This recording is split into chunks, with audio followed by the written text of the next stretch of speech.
How you doing, man? I'm doing well. How you Good. doing? I'm doing really good. Yeah, I'm, good. I'm glad you sat down with me today. I appreciate it. I know it's early. I got you, doing an interview early in the morning, but I'm glad you decided to It's do it all for good. me. No, this is good. Yeah. This is very good. All right. So, nothing hard. I'm gonna keep it simple. Just find out a lot about you, and then find out a lot about the barbecue restaurant and what makes it special and what makes it different. It's called It's Different Barbecue. Yep. So we're gonna find out what makes it so different from so many other barbecue restaurants. Got it. All right. So first and foremost, what inspires you to even open a barbecue restaurant? Um, I mean, the restaurant is more of I didn't want to get into the restaurant, right? Initially, Yeah. I'm coming from an IT background. Okay. My wife's project management, so Yeah. this whole restaurant thing's a whole left turn. It's a whole 180. Yeah. Yeah, and so we didn't want to do a restaurant. We had other kind of models and concepts, Okay. but at the end of the day, it required us to step out and have brand recognition, right? Building up a trust with the community, Right. and so we knew that like it's inevitable. Like we were doing some catering here and there, but we needed to establish a restaurant for us to be legit within the community. Um, but yeah, for me getting into barbecue, man, I mean, this has been 17 years plus. Oh, like wow. I've been just and in the backyard, right? Just honing my craft, getting better at it, trying out different recipes, learning how to do things separate from what other people are saying. Right.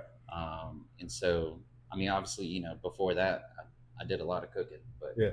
yeah, barbecue specific was probably been doing it for about 17 plus years. Nothing competitive or anything like that, just backyard stuff. Okay. So you basically just took the recipes and stuff that you were already working on, and then just put them into this. Yeah. Oh yeah.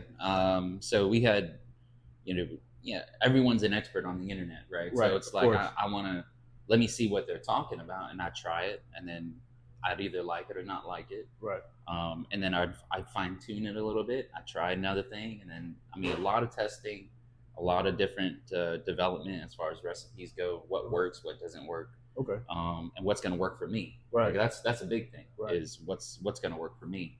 And so really it was just taking what other folks were saying and then kind of melding that in with what I know as far as my own palate, like what is it that I like to eat. Right.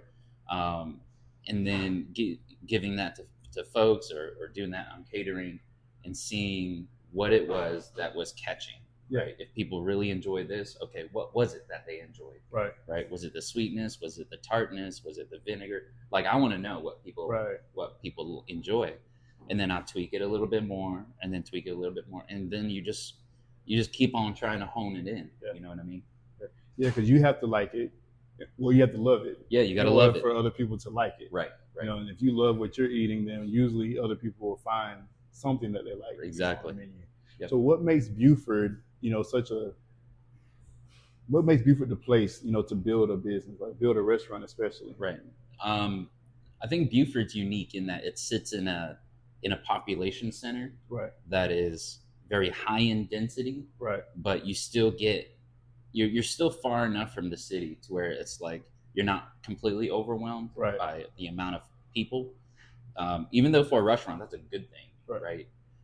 Barbecue is one of those niche kind of markets that really it's a numbers game. Absolutely. Right? Out of 10,000 people, how many of those 10,000 people actually want barbecue that day at that time?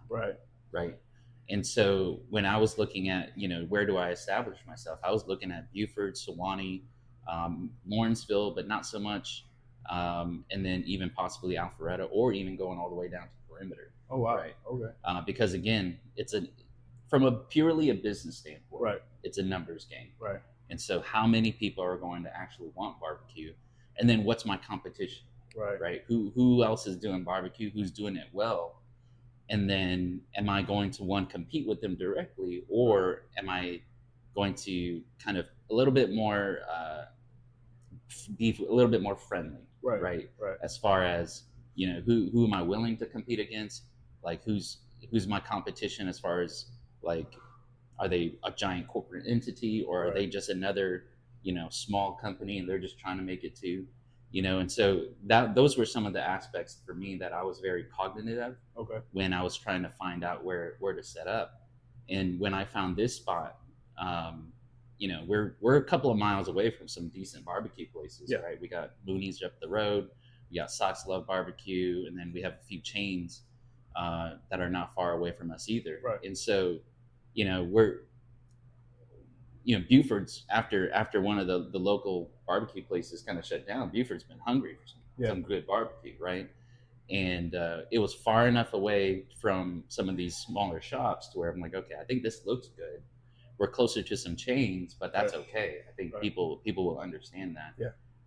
And so, yeah, it once this spot opened up for us, you know, it's like that was a no brainer. Let's go for it. This is the perfect spot. It's great. You know, you're right. What was this, like 2 miles from the school, if that? Yeah. You know, you're right by the center of the population, really, because everybody's migrating around. There's a lot of travel around here. Yeah. I found it very easily. I was like, oh, this is perfect. It's right here. Right. Yeah, that was smart. So you've been open how long now? We've been open for 6 months now. 6 months. Mm-hmm. And have you seen a lot of growth? It's been a very small incremental growth over time, and which is great. Right. Because, you know, again, this whole restaurant thing is new to us. Right. So I think we would be in over our heads if we grew too fast. Right. Absolutely. And so being able to kind of get into the groove, really just honing in on what it is that we're doing here, creating efficiencies in our process and our cooking process. Because, you know, barbecue, you can't just whip it up. Right. This stuff takes time. And so just getting all of that new knowledge here in the restaurant versus what we were doing back at home. Everything's new to us here. And so it's just a matter of, you know, how do we create processes for ourselves that when and if we decide to hire people, right, that they can come in, join our family, be able to do the things that we're doing effectively. And those are some of the challenges right now that we're kind of trying to squeeze through, because right now I'm fortunate to have my boys with me, right? My 2 sons and then my wife. But, you know, ideally I want to try to work them out of the restaurant at some point, right? They need a break too. And so, and they don't get paid. Nobody gets paid. I understand that. And so it's free labor. And so, you know, that's one of the great things about families. You know, they're just in it. They're just in it. Because everybody wins together. Yeah. And so, we'll get to a point where, you know, hopefully the growth continues to go, and I can hire people and bring people on, and hopefully just again continue to add a little bit more to the restaurant as we continue to grow. Absolutely. But the growth has been a very slow incremental growth. I mean, not to bore with numbers, but it's a very slow incremental growth. But again, I'll take that. Yeah, I'll absolutely. take that. Growth is growth. Growth is growth. And like you said, you know, if you grow too fast, you get overwhelmed, and then that hurts the business. Yeah, or you make dumb mistakes. Exactly. Right. You make poor decisions and dumb mistakes. Yeah. And so, no, it's, you know, just trying to be thoughtful about the approach on everything that we do. Absolutely. You talked a little bit about the cooking process. So as far as like the cooking side of it, did you teach yourself, or you know, who taught you how to cook as far as like in the beginning? Like I mean, YouTube University, man. Yeah. I'm telling you. You know, there's just so much information out there. And so just really, you know, what is it that, you know, so-called experts are doing? Right. You know, some of the big barbecue names right out there. You know, the Franklins, the Leroy and Lewis, the Rodney Scotts, you know, all like across the nation. There's so many good barbecue folks within this history and this culture. Right. That, hey, you know, you can glean information and knowledge from everything that they've been doing. And again, when I bring it into my context, how do I make it my own? Right. Because again, everyone's going to have a different flavor palette. Everyone's going to have a different take on what barbecue is, because barbecue is not. Oh man, that's you good. Oh my gosh, part of business, man. Yeah. Let me silence this. That's embarrassing. I forgot to do that. Are you gonna have to edit that part out? We gotta keep that in. That shows how busy you are. But yeah, you know, all the big names in barbecue, and so just trying to take what they've shown, what they've been allowed to, you know, recipe wise, and what they do, their process, and then making that my own, and again making it fit Right. into my context of what it is that we're doing here. And I think the hardest part has been trying to take that information and then instill that into the next person. So Right. in this case, it would be my boys, right? How can I instill this information and knowledge in a quick and efficient manner, right, to where they can repeat the same things that I'm doing? And so, really, it's just, again, making it my own, yeah, and then trying to pass that along. And for me, you know, there's in my world, and at least, you know, our recipes and our, you know, everything's kind of pretty open. The only thing that we're pretty close-handed on is probably the banana pudding. Okay.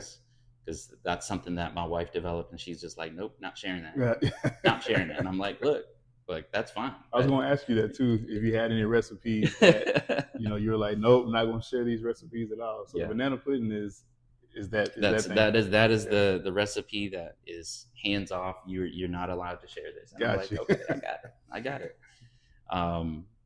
You know, she's really proud about that, and she should be. Should be. It's a good banana pudding, but you know, everything else, like, I don't mind sharing ingredients, right? Like, I can tell you everything in the ingredients list, and more than happy to, right? Because, you know, one of my goals, especially just building out this kitchen, is being transparent, right?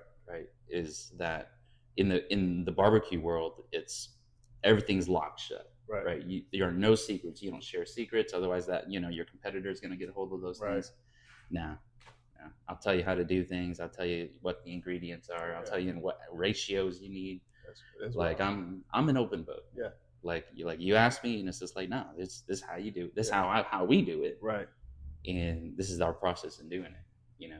And what makes you be so transparent like that? And that's one thing I could say is different about It's Different. Yeah. Is that, you know, you're saying that you are that transparent, and like you said, most restaurants, especially smaller restaurants, they're not going to share those things with you because they're going to think that's going to allow you to compete with them. Yeah. And so they're not going to share those things. What makes you so transparent and be willing to do that? Yeah.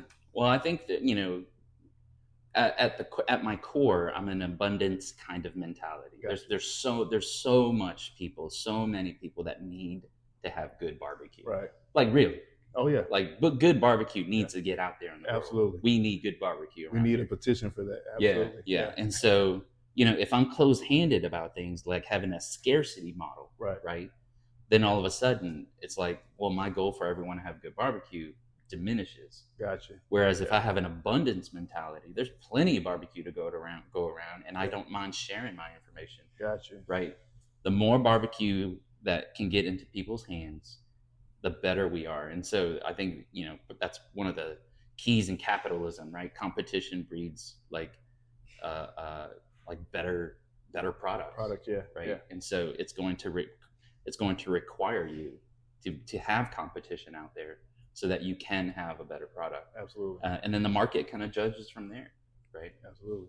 That's good. You know, I've never heard of, you know, really in any business, you don't hear that a lot. Mm-hmm. You know, but your approach to that makes a lot of sense because, like you said, if the goal is for everybody to experience it, whether it's here or whether it's in Swanee or it's in Lawrenceville, you can't always service the Swanee people. They can't get here on lunchtime and stuff like that. Mm-hmm. So if you're sharing those ideas and sharing those, you know, ingredients, they can do that in Swanee. Right. You know, they can do that in Decatur and all those different places. Yep. And the product remains the same. Like, it's still a good product. Yeah. Oh yeah. So that's really dope, you know, that you even think like that. Yeah, well, and hopefully, you know, people make it their own too. Right. Right. And so, you know, you're going to bring in your cultural context. You're going to bring in your ethnic context. You're going to bring in all of your different flavor palettes, right, to the table when you say, hey, this is brisket. Do I want to do it Texas style? Do I want to do it like fusion? Like so many different ways that you can create something good. Yeah. And really it's just, well, this person did it this way. This is how they did it. What if I just changed the recipe a little bit and then just did it the same process? Right. So I'm all for it. Man. I love it. I'm all for it. So you talk about your brisket, you know, and you get really excited when you say brisket. Yeah. I don't know if you noticed this about yourself, but you get really excited about brisket. Brisket's good. So can you walk us through just that process? Like, how do you like prep and how you get prepared to even prepare like your brisket and stuff like that? So with our brisket product, I mean, it's brisket alone is already very expensive, very expensive. But we do a very aggressive trim. Like, you know, you can take a 18-pound brisket, and we're probably trimming off a good 5 pounds of product before we even get it into the smoker. Right. So that's a lot of weight. Right. And then when you go to cook it, you're losing about 50% of that weight. So, you know, we're going to end up with anywhere between like a 5 to 8 pound product, depending on how aggressive of our trim we do. And that's intentional. Like we're trying really hard to remove a ton of fat, right? Because brisket is very fatty. So we spend a lot of time removing a lot of fat, so that we don't have to serve that to our customer. And then on top of that, you know, any extra meat we're carving out, making sure that we can get that into our burger trim or sausage. Sausage is coming, y'all. It's coming. Yeah, I hear that. Hold them to that now. But you know, we do a very aggressive trim on that just to make sure everything's looking pretty. And then, we throw that in the smoker for like 12, 14 hours. Get that really low smoke in there. Right. And then what we do just because, you know, we want to sleep at night. Right. We do a long hold overnight. So we'll get the briskets pulled out probably, I don't know, between 8 o'clock at night, 9 o'clock at night, somewhere around there. We'll throw it into our warmers and just hold them at a low heat overnight. And then that's what we're serving the next day. Gotcha. And so it's, you know, the brisket that you're eating technically was cooked yesterday, but that's because we're doing a long hold process, to which it continues to kind of help melt down that intermuscular fat and the collagen that's in there. Gotcha. So that you get that good mouth taste. Yeah. I had your brisket fried rice, so I can yeah. tell you the brisket is absolutely amazing. It's different. I'll say that. The name of the restaurant is different. It is a different brisket. So is that the most popular dish on your menu? Is the brisket, or is it something else? The ribs are actually ribs are really taking off. Surprisingly for me, anyway. Really? Because, you know, ribs are one of those things where I love ribs. Like that's what got me into the barbecue journey. I just wanted a good rack of ribs. And couldn't find it. I wasn't happy, right, with the options that I had. So I just learned how to do it. But yeah, the ribs have really taken off. And, you know, we're probably selling anywhere, like I think this past Saturday we sold about 20 racks of ribs. Wow. Which is, I mean, that's a lot to us. I mean, in comparison to a lot of other folks, I get it. That's probably not a whole lot. Right. But for us, that's a lot. Right. Like in our numbers, like the past 6 months, like we've only been prepping right around 10 to 12 racks of ribs every day, right? And then we'll still have some from leftover from the night before, and so it's just like, well, what do you do with this? I don't know. Right. Throw it in the freezer, right? But yeah, this past Saturday, I'm just like, look, let's just prepare 20. Like we did 28 racks of ribs. And we sold 20 of them. And we had a guy come in. He bought 8 like right off the bat. Wow. Like I'm just like, oh my god. Yeah.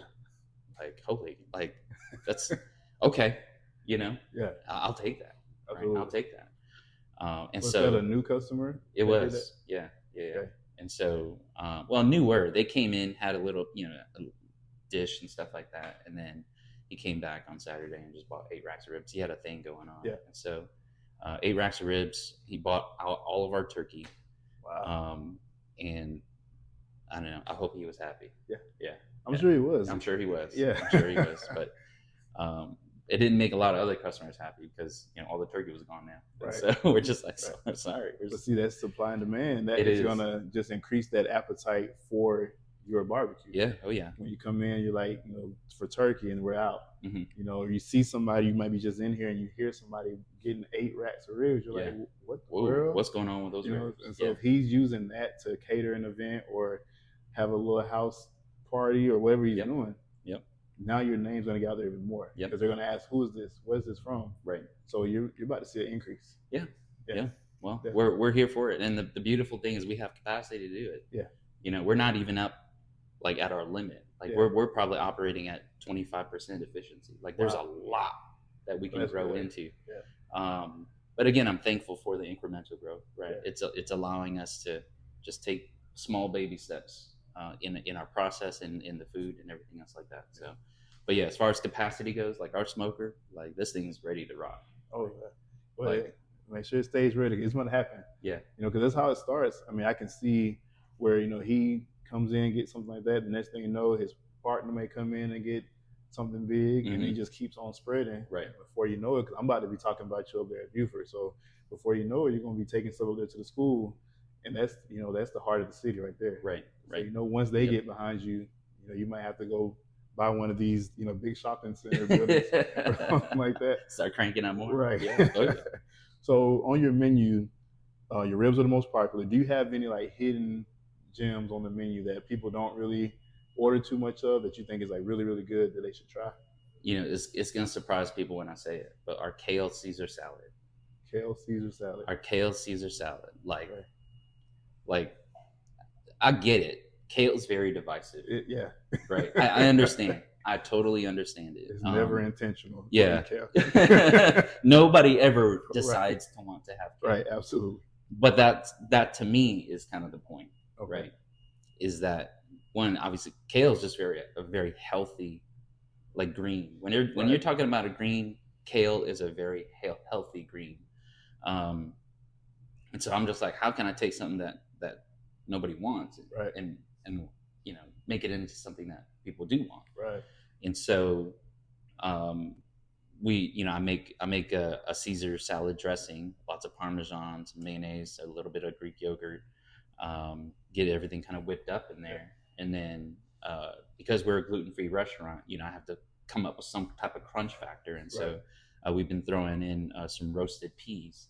Okay. Just to give you a really good crunch, along with some sunflower seeds and pumpkin seeds, just for a little bit more texture. Yeah. And so it surprises people. Yeah. It's one of those dishes where unless you've had it, like you're just never gonna know. Right. Right. I would never know about right. that. No, the kale Caesar salad surprises everybody. Yeah. And they're like, oh my gosh, this is actually really good. Yeah. And that's mainly because the dressing is a lot stronger than the kale salad itself, right? To where you're not getting that bitterness from the kale, and so we're able to cover that quite a bit with a little bit of dressing, lots of Parmesan, but really it's just a matter of playing around with the dressing and making sure that salad is dressed up the way that we want, and then you're getting that crunch, you're getting all the seeds and the seasoning that we throw in there. So is there just one size to that salad, or does it come in like different sizes? Yeah, we can throw it into any of our sizes that, we can go as big as our bowls that we did for like the brisket fried rice. It's like a 40-ounce bowl if you wanted to feed like, 3 or 4 folks. Right. But we can throw that into our typical side, kind of small little 8-ounce cup. Okay. If they wanted to put a meat on that, what meat would you suggest? Turkey. Turkey on that? Turkey hands down. Turkey's my number 2 meat. Okay. Like behind brisket, it's followed very, very closely by turkey. Okay. And that surprises a lot of people too. Yeah. The turkey's very, very good here. Okay. And I'm not saying that because I made it. Yeah. I'm saying that because that's what I prefer. Gotcha. Right. Like if I were to put all of my meat on there, it's going to be brisket first and then turkey. Gotcha. And that's just my preference. Then that's followed by ribs, pork, and then chicken. Chicken to me is boring. I get it. Everybody loves chicken. Yeah. Everyone loves chicken, but one of my key things is there's chicken everywhere. Right. I mean, we got all different types of restaurants where all they do is specialize in chicken. Right. Like literally, they specialize in chicken. Right. Do I need to be one of those shops? I don't know. I don't think so. Yeah. I mean, you wouldn't be different. Yeah. If you did. Yeah. If I did exactly everything that the same thing they were doing. Right. I don't need to be one of those. Absolutely. Right. There's plenty of other meats that I can focus on. And so to me, chicken's boring, but I digress. I get it. People love chicken. Absolutely. In the South. Yeah. Oh yeah. But we'll have, I think once demand starts to really pick up, we'll start to explore like half chickens or whole chickens. Okay. The best tasting chicken, in my opinion, is a legit whole chicken that's rotisseried over a wood fire. Hands down, the best chicken you will ever have. Yeah. Like ever. Like no competition. Yeah. Like really, there's no competition. I believe you. Yeah. I definitely believe you. Oh yeah. Anytime you start talking real passionate like that, I believe every word can out of your mouth. I'm I'm not going to disagree. So as far as the community goes, we talked a little bit about your reasoning for choosing Buford as the place to open. So what role do you see your restaurant as the future comes? You've been here for a year or 2 years, 5 years. What role do you see your restaurant playing in the community? Well, let me start with I guess the vision for me. Yeah. The one of our core values is family. Gotcha. Right. It's one of our core values. You see it here with our family. Absolutely. Right. We want to make sure that the families stick together. And so, when we started off, we wanted for families to be able to get our barbecue, get back home, enjoy it before you get to your next sporting event or whatever. Take it to wherever you're going, right? And just have a good meal, something that you're going to eat together as a family. Right. My hope continues to be that you're not coming here to have some type of barbecue experience, right? Right. I want you to take the barbecue and go out into your life, go into wherever you're going in your context, enjoy a wonderful meal with your family. Right. That to me is core. And so when it comes to, how can I help the greater Buford community? I think it's just another concentration into, hey, how do we pour into the community as far as trying to redeem the dinner table? Right. I don't think we have enough families that are eating together anymore. Absolutely. And so, I would love to see that. Okay. I would love to see that. I don't want you in here eating, even though I do. Yeah. Right. I want you to be eating at home together as a family. Call your relatives, call your neighbors, whatever. Eat together as a community, rather than coming here to have some type of magical barbecue experience. Right. And I think, when you look at some of the other barbecue places that are actually really successful, right? You're going there for that experience. Right. And I totally understand that. I'm kind of taking another approach to where it's like, I want you to just enjoy the food that you're eating and having your experience with your family. Right. Like that to me is the biggest thing. Absolutely. That that I can possibly preach about, I guess. Yeah. Right. Like, I want families to eat together. I want them to socialize and have community with each other. Yeah. And so, I mean, as far as bringing, what can we bring to the community? I think is continuing to try to push that value, right? To say, look, your family is important. I understand that everyone's busy in Buford, very, very busy. Yeah. Everyone's busy, but give us 2 or 3 minutes. Hopefully you order online, right? Whatever you get in here, you're in, you're out, and you're on your way, right? Our goal has been speed, right? Can we get you this food in a very efficient and speedily manner? Right. And so, it's if you're pulling off the highway or whatnot, get in there, 5 minutes, and you're out, and you're on your way. Yeah. So kind of fast foodish, if you want to think of it that way, kind of. From what I can understand, though, I think we're a little faster than fast food right now. Oh, yeah. More than likely. Yeah, fast food's not that fast. Fast food's not that fast anymore. I remember sitting in one of the drive-thrus for about more than 10 minutes for sure. Yeah. But in any case, like, I get it. People are on the go. And that's where, for me, it's like, I don't want to interfere in your lives. I don't want to have to be some type of experience that you have in your life. Right. I just want to be able to provide you delicious, awesome barbecue, and you're on your way, right? You can continue to live your life. You're not tied up in here, wishing that the air conditioning worked or what have you, right? Just keep it moving and, enjoy your family. Enjoy your family. Absolutely. Yeah. So have you established any regulars yet? Do you see? We have several regulars. Oh yeah. They've been coming pretty loyally week after week. Okay. And so, did they give you any kind of notion of what made them choose to keep coming back the way that they do? Well, one of them is because one of the reasons is primarily because we're a gluten-free restaurant. So, there's so many, like, it's an unknown quantity of people, right, in our community that they have to have like outlets where they cannot have any kind of bread or wheat or any kind of like flour or anything like that. Those are those people are often overlooked when it comes to food. Right. And so in order to have a space where, again, if I value family, if one of your family members happens to be a person who can't have bread or rolls or something like that, where are you going to go to eat? Right. Not only that, if they choose not to eat because they got sick there the last time, you know, you're the one who's responsible. You brought them. Right. And so, you know, some of our regular are people who've had the food.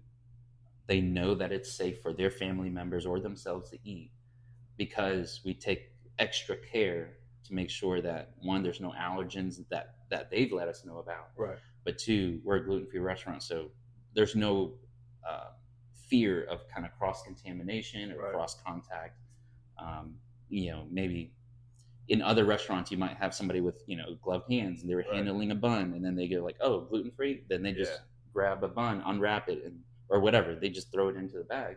But you were handling a regular bun with your gloves, and you just went to go grab something. Absolutely. Right. And that's it. That's all it takes. And then that person's going to eat that gluten-free bun is going to get sick.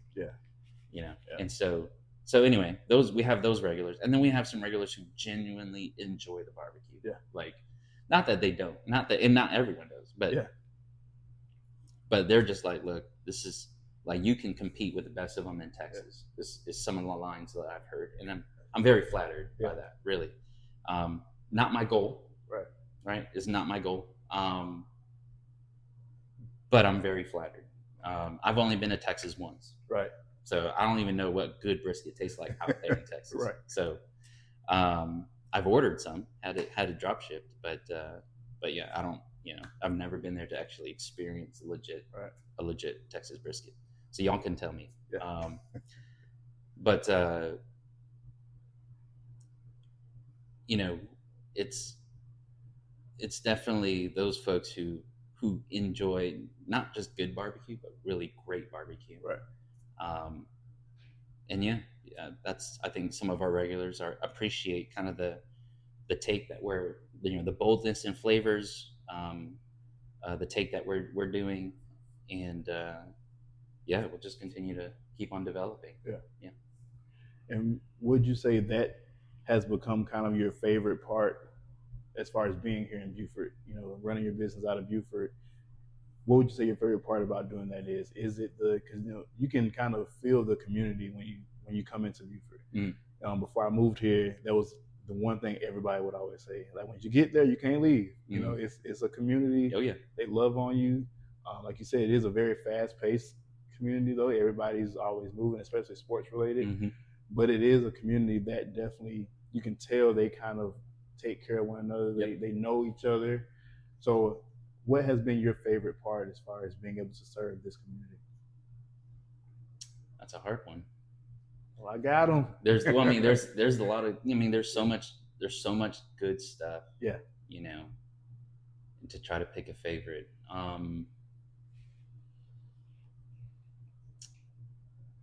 mean, obviously, there's the business side of me that's just like, people talk, right? You know, and so word spreading. But no, I think I can appreciate just the openness to which people have received it. Right. You know, barbecue is like religion to a lot of folks. It really is. It really is.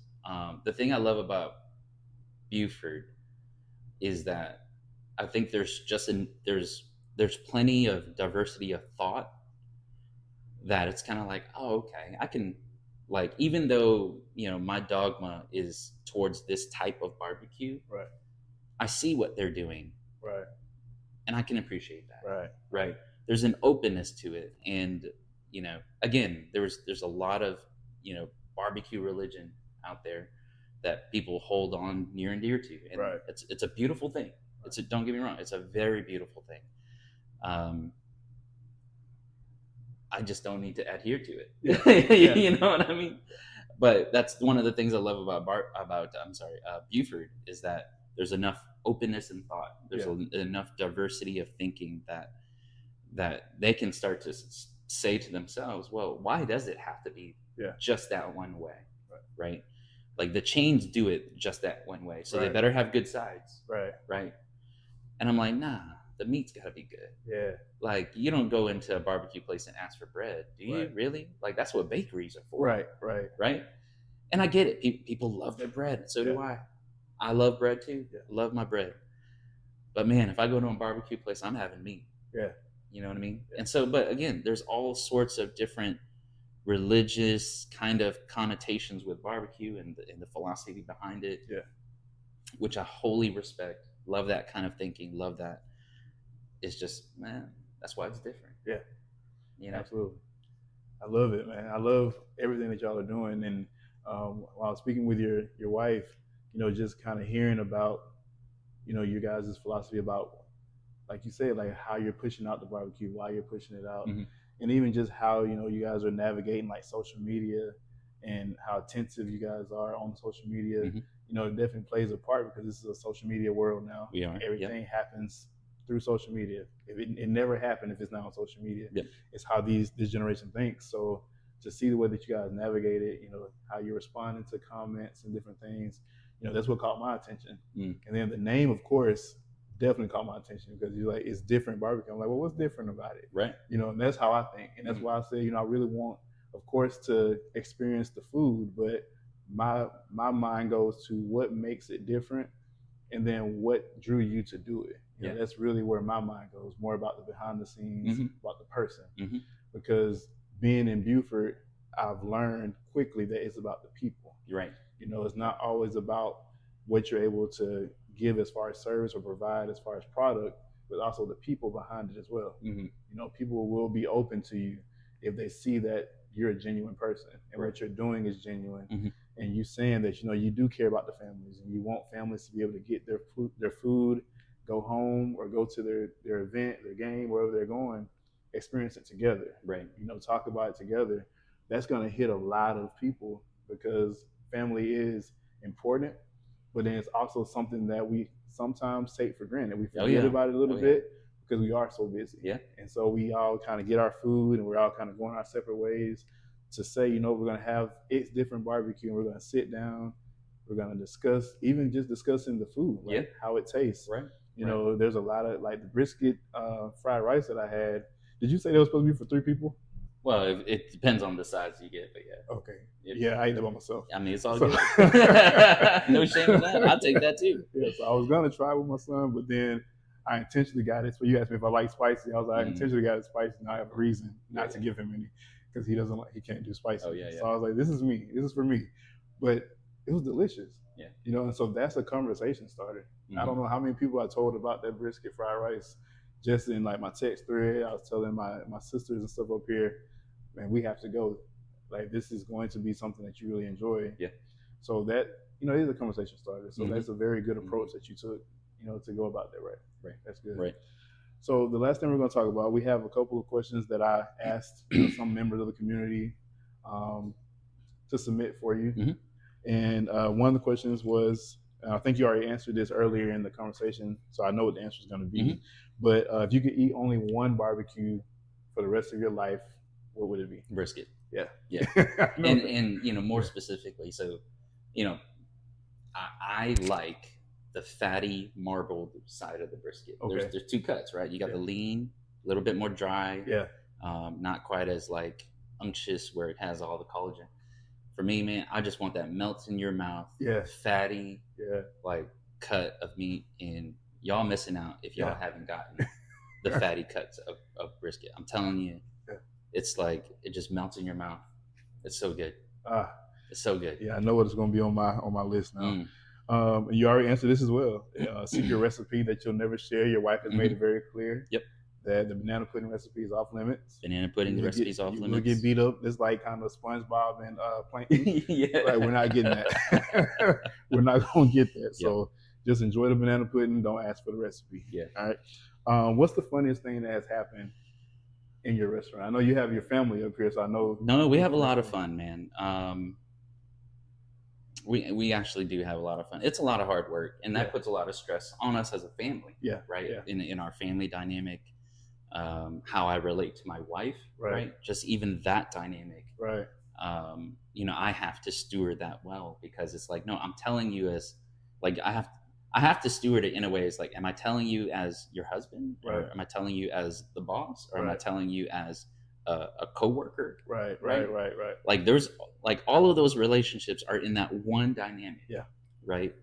And so how I steward that and how I communicate that to my wife, those things matter. And the same thing for my sons is that, am I telling you because I need you to do it the way I need you to do it? Or am I telling you because you're my son and I want you to avoid this pitfall? Right.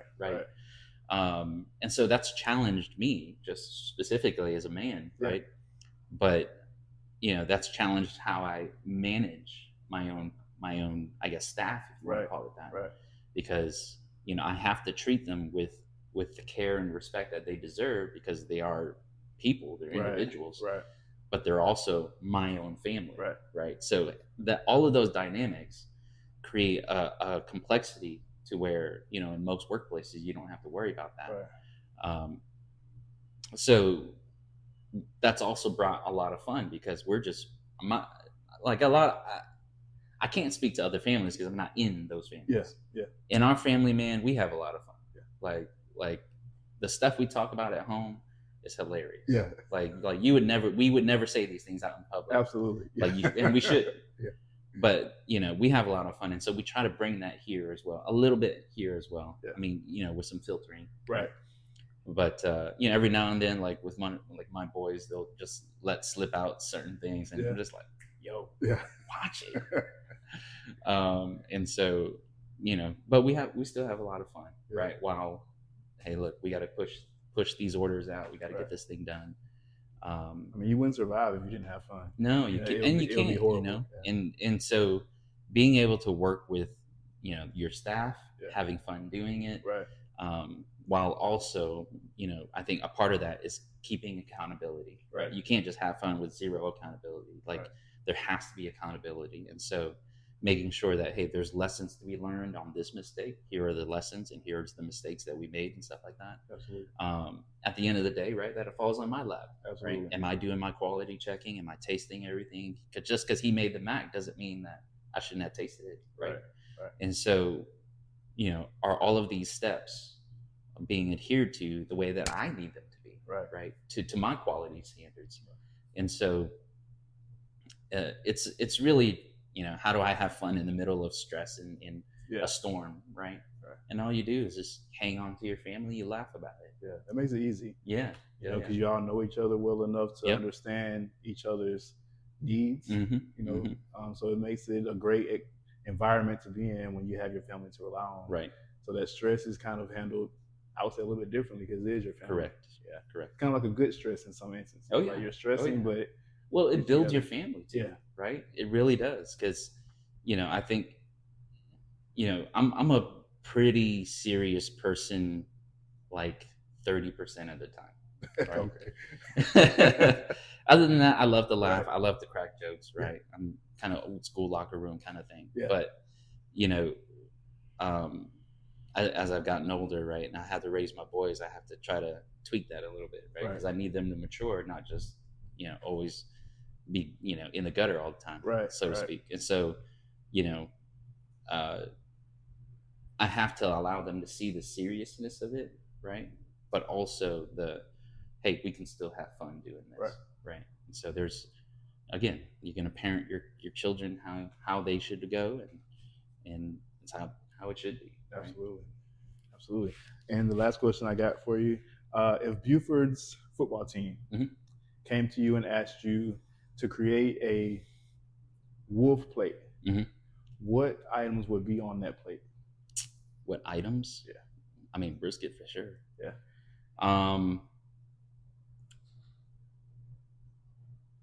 Brisket, the pulled pork,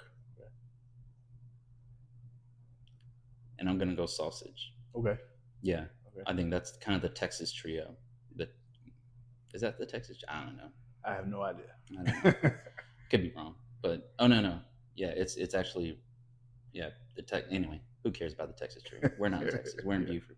Yeah, it'd be the brisket, pulled pork, and sausage. Okay. Yeah. Yeah, I think that's going to give you enough dynamic flavor across the board, along with I think that's gonna get one of them boys good and full. Yeah, ready to play. Yeah. I love it. Hey, well, I definitely appreciate you, Leng. Again, I'm sitting down with Leng from It's Different Barbecue here in Buford. We're right here off of Buford Highway, maybe a mile and a half away from the campus of Buford High School. It's in a perfect spot right here on the little intersection. This is what Buford Highway, and this is Highway 20 or Highway Buford 20. Drive. Yeah, Buford Drive. Yeah, right here in the parking lot with Hardee's and everything. It's Different Barbecue. You know, like I said, I've had the brisket fried rice all to myself, and it was delicious. So I definitely understand just from that one meal a little bit about what makes you different. And this was a great conversation. You know, I got to learn a lot about you and your family, and a lot of your like what you bring to the barbecue restaurant. You know, behind the scenes and what makes it so special. So I challenge everybody, come out to It's Different Barbecue. Try one of the brisket, either brisket or ribs or the turkey. Those are the ones that Leng, he says, are the best. So try those, and then let him know how you feel about them. All right. Again, this is DC with the Wolf Talk Podcast. Thank y'all for tuning in.